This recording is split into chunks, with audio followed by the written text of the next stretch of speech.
Ok chicos, bienvenidos de vuelta. Espero que te haya ido muy bien con la actividad. De todas formas, recuerda que en la próxima clase de la siguiente semana, ahí voy a estar compartiendo de igual manera las respuestas correctas. Muy bien.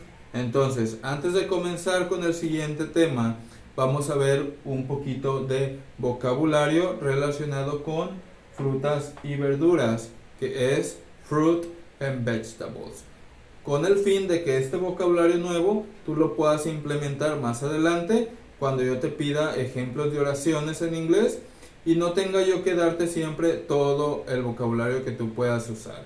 Que tú lo memorices 4 palabras, 5, y esas 5 palabras tú las puedas implementar. Por ejemplo, aquí son frutas y verduras, las puedes implementar sin ningún problema con el verbo comer. Por ejemplo, I eat oranges, yo como naranjas, o I eat pineapple, yo como piña, ¿sí? Van perfectamente con el verbo comer. Van a ser poquitas, no necesitamos hacer una gran lista, unas 5 o 6 frutas, unas 5 o 6 verduras, ¿sí? Para las frutas, lo más común, lo que más utilizamos, o frutas muy comunes, tenemos la naranja, que es orange, orange, naranja, orange.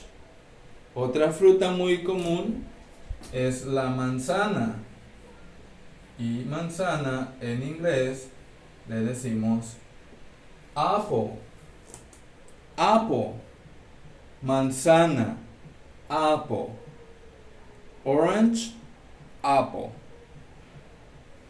Una más sería la piña, y piña es pineapple, pineapple, pineapple, piña, ¿ok? Orange, apple, pineapple. Otra fruta común es la sandía,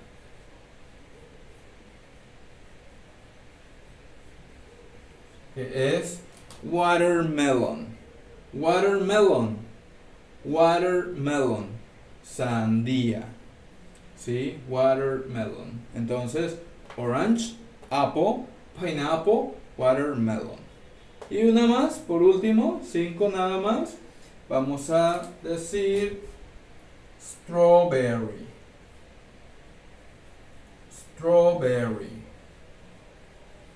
strawberry, fresa, strawberry, strawberry, fresa. Entonces, 5 nada más: orange, naranja, apple, manzana, pineapple, piña, watermelon, sandía y strawberry, fresa. Y 5 verduras, igual, muy comunes, ¿sí? Tenemos, por ejemplo, el tomato, tomato, tomato, el jitomate, ¿sí? Tomato, aunque parece que dice tomate y en algunas ocasiones se puede traducir como tomate, el tomate nosotros generalmente lo conocemos como el tomate verde o el de cáscara. Si tú quieres hacer referencia a ese tipo de tomate, al tomate de cáscara y no al rojo, puedes decir green tomato, o sea, tomate verde, el de cáscara. Pero de manera general, tomato es el jitomate, jitomate, tomato. Siguiendo con el patrón, tenemos potato. Potato, aunque es un tubérculo, se utiliza mucho como si fuera una verdura. Y potato es la papa, o en algunos lados, en algunos lugares le dicen patata, pero es papa. Potato, potato, ¿ok? Otra verdura muy común es onion, onion, cebolla. Onion, cebolla. Uno más. En las verduras, tomato, potato, onion y zanahoria. A la zanahoria en inglés la nombramos como carrot. Carrot. Carrot. Zanahoria. Tomato, potato, onion, carrot. Y una más. Vamos a mencionar aquí la calabacita verde. Esa calabacita que es pequeña y que la utilizamos mucho con la costillita, ¿sí? La calabacita verde, esas pequeñitas, le llamamos zucchini. Zucchini. Zucchini. Calabacita verde. So, tomato, tomate, potato, papa, onion, cebolla, carrot, zanahoria, zucchini, calabacita, orange, naranja, apple, manzana, pineapple, piña, watermelon, sandía, strawberry, fresa. ¿Sale? Entonces, ahí en tu lugar, practícalo si gustas, la pronunciación, fíjate cómo se escribe y trata de memorizar qué es cada cosa en el español. ¿Sí? Recuerda, trata de relacionar orange a la naranja, apple a la manzana, ¿sale? Para que tú más adelante utilices ese vocabulario por tu cuenta. Bien, entonces era un poquito de vocabulario que quería compartirte. Ahora sí, nos vamos con nuestro tema central, que es el pasado simple. Ya vimos un poco del presente, ahora nos vamos al pasado. Bien, ahora sí, nuestro siguiente tema es el pasado simple, o in English, simple past. And what is a simple past? Basically, a simple past is a tense that explains that something happened in a period of time in the past, but the actions ends at that point and it doesn't have any relevance in the present time. ¿Qué es el pasado simple? El pasado simple se utiliza para hablar o expresar acciones que ocurrieron en un punto determinado en el pasado, ¿sí? Y además ya no tienen ninguna relevancia en el presente. O sea, aquellas acciones que hicimos ayer, antier, hace 2 días, hace una semana, hace un mes o incluso hace un año. Acciones que realizaste y terminaron. Ya no tienen ninguna importancia en el día de hoy o en el mañana. Ya no. Por ejemplo, yo comí pollo ayer. Esa acción de comer pollo ya se terminó. Ya no tiene nada que ver con el día de hoy, que probablemente voy a comer pizza. ¿Sí?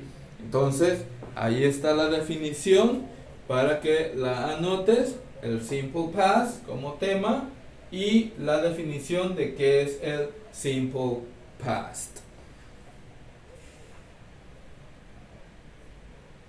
Si ya anotaste la definición, recuerda pausar el video para que te dé tiempo de anotarlo.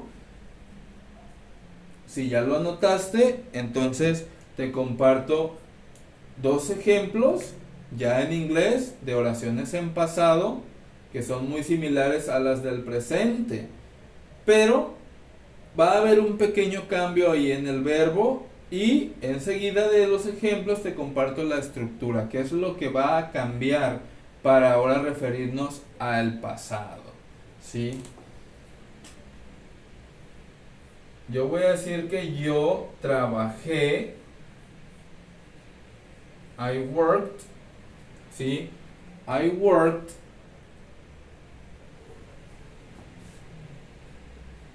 in the cinema.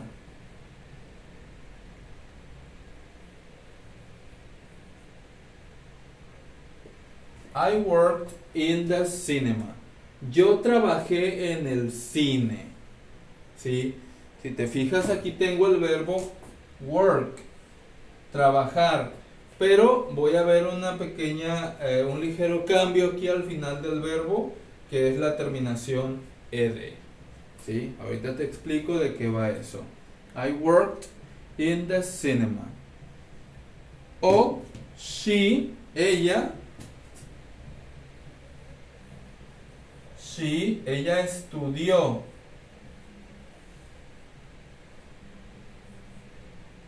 ¿Qué estudió ella? English.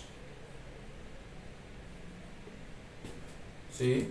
She studied English.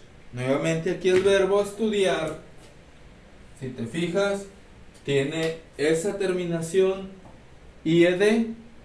Aquí la I que de antes era Y, ahora se convierte en I latina. ¿Sí? Similar a lo que hicimos con el pasado simple, con la tercera forma de los verbos, ¿sí? En singular. Solo que aquí no es solamente cambiar la I y agregarle la S, sino que aquí le estamos agregando esa terminación ed. Y bien, esa terminación ed, ¿qué significa? Primero, esta pequeña parte, esas dos letritas que nosotros vemos ahí, se le llama afijo. Y ese afijo al mismo tiempo tiene un nombre independiente. En este caso se le llama sufijo. Un sufijo es un pedacito de palabra o un conjunto de letras que se colocan al final de una palabra que ya está formada y que ya tiene un significado. ¿Para qué? Para cambiarle su significado nuevamente. Aquí el verbo work, trabajar en el presente, si yo le agrego la terminación ed, se convierte en trabajé o trabajó en el pasado. El verbo study, que es estudiar, yo estudio, ella estudia, ahora es studied y significa estudió. She studied English, ella estudió inglés, ya no en presente, sino en pasado. Entonces, nuevamente esta terminación ed más el cambio de la Y por I latina hacen que el verbo ahora se convierta en pasado, ¿sí? Pero al igual que la tercera persona del singular, hay unas reglas que nosotros debemos de conocer, seguir y aplicar para convertir los verbos en presente a pasado de manera correcta. Pero antes de darte esas reglas, sí, que son poquitas, no son muchas, vamos a ver cuál es la estructura que tiene ese pasado simple. Antes te mencioné que es muy similar a el presente. La estructura es la siguiente, sigue teniendo al inicio un sujeto, ¿sí? Esta es la estructura. Structure. La estructura sigue siendo un subject, que es un sujeto, plus, más un verbo. Pero ahora el verbo ya no va a estar en presente como el anterior, sino en el past, que es el pasado. O sea, un past verb. Verbo en pasado. Y nuevamente vamos a necesitar un complemento.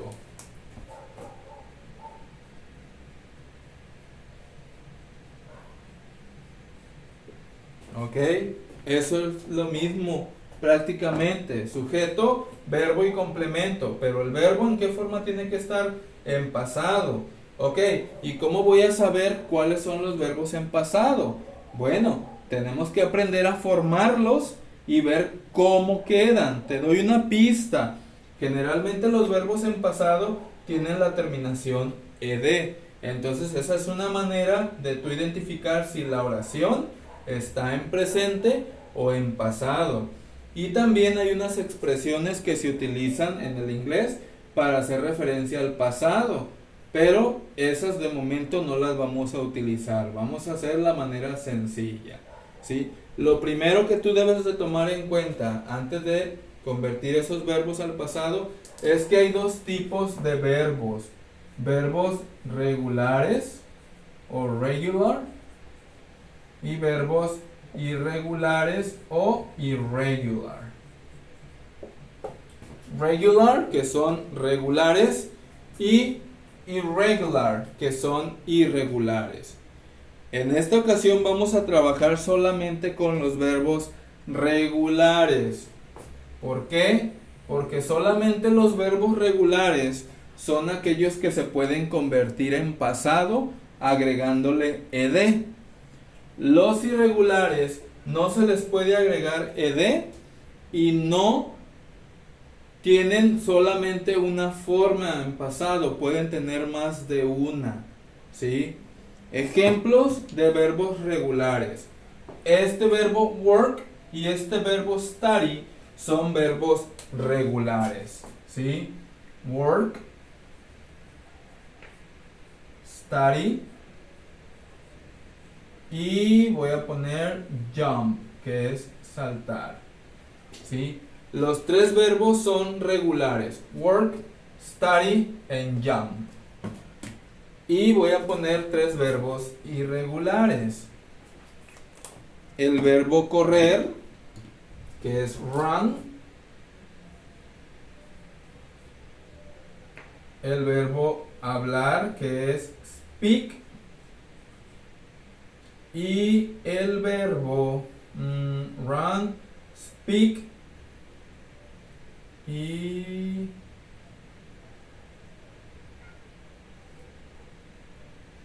voy a decir que lose, que es perder, ¿sí? Run, speak y lose. Irregulares. Regulares, work, study y jump. Ok. Profesor, ¿y cómo voy a saber cuáles son los verbos regulares y cuáles son los verbos irregulares? Bien, aquí ya te mencioné que estos tres son regulares, ¿sí? Entonces, trata de memorizar esos. Work, study, jump. Trabajar, estudiar y saltar. Y estos son irregulares. Run, speak y lose. Correr, hablar y perder. ¿Y cómo sé que son regulares o irregulares? No hay una manera de saberlo. No la hay. Me gustaría poderte decir, mira, de esta manera puedes identificar un regular o un irregular, hablando de los verbos. Pero lamentablemente no existe una forma o una fórmula mágica de saberlo.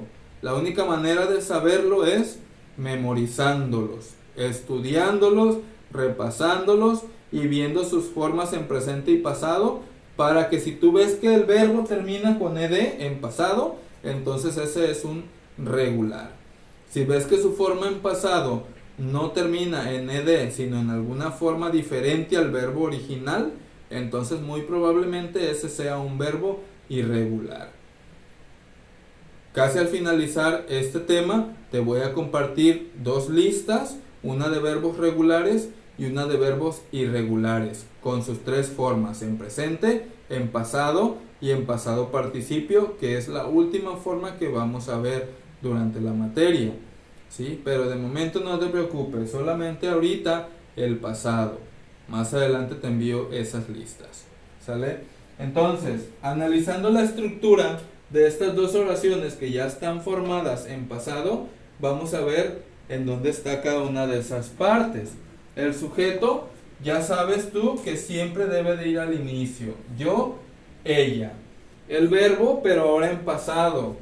Trabajó, en este caso trabajé, yo trabajé. Y aquí estudió, ella estudió. Y su complemento, ¿en dónde trabajé? En el cine. ¿Qué estudió ella? Inglés, ¿sí? Ahí está la estructura. Algo sencillo, muy fácil, no tiene nada de ciencia. Pero bien, antes de que yo pueda empezar a formar oraciones en pasado, primero debo de ver qué es lo que pasa con estos verbos, cómo los formo, a todo les agrego ed y ya está. ¿Es así de sencillo? No. Hay una serie de reglas que debes de conocer, nuevamente te lo menciono, para que puedas formar tus verbos en pasado y ahora sí utilizar oraciones en pasado, porque recuerda que lo que hace el tiempo verbal es el verbo. El verbo es el que te va a decir en qué tiempo verbal está la oración. Presente, pasado, futuro, continuo o perfecto. En este caso, el pasado. Entonces, vas a tómate 2-3 minutos, nada más, 2-3 minutos para que analices esta información y pasados esos 3 minutos comienzo con las reglas para formar los verbos regulares, ojo, verbos regulares al pasado.